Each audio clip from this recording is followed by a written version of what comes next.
ایک چیز آپ کو کہوں، جب آپ یہ کہہ کر آئیں گے نا کہ ہم حکومت گرانے جا رہے ہیں اور حکومت گرائے بغیر واپس نہیں جائیں گے، تو اسلام آباد جا رہے ہیں اور ڈی چوک پہنچو سارے جنہیں، تو آپ کو جواب پھر وہی ملے گا جو چودھری نثار نے بھی دیا تھا اور انہوں نے بھی دیا۔ ملک صاحب آپ 3.5 سال ان کی بڑکیں سنا دیں، جو لانگ مارچ سے پہلے یہ کہتے تھے کہ عمران خان کو سلیکٹڈ کو گھر بھیجنے کسی جا نے رہے ڈی ہیں۔ چوک پہ قبضہ کیا ان میں سے؟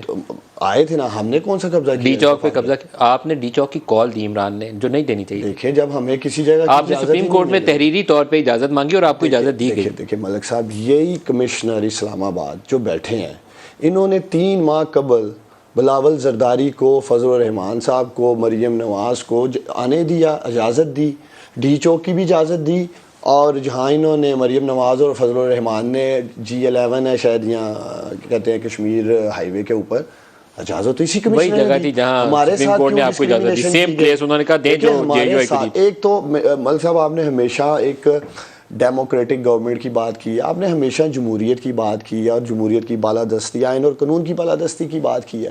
ملک صاحب آپ دل پہ ہاتھ رکھ کے بتائیں، کیا پرامن آزادی مارچ کرنا ہمارا حق نہیں تھا؟ کیا ایسے ہوتا ہے سر؟ کیسے کنٹینر لگائے گئے؟ دیکھیں ملک صاحب جیسے کنٹینرز، جتھا لا کے حکومت ملک صاحب جیسے کنٹینرز لگائے گئے تھے، جیسے پورا پاکستان میدان جنگ بنا ہوا تھا۔ کل خاص طور پہ لاہور کے مناظر دیکھیں، حماد اظہر کی آپ نے بات کیا، اس بھائی کو بھی شل لگا ہے۔ ڈسٹرکٹ سیالکوٹ سے 21 لوگ ابھی بھی جیل میں ہیں۔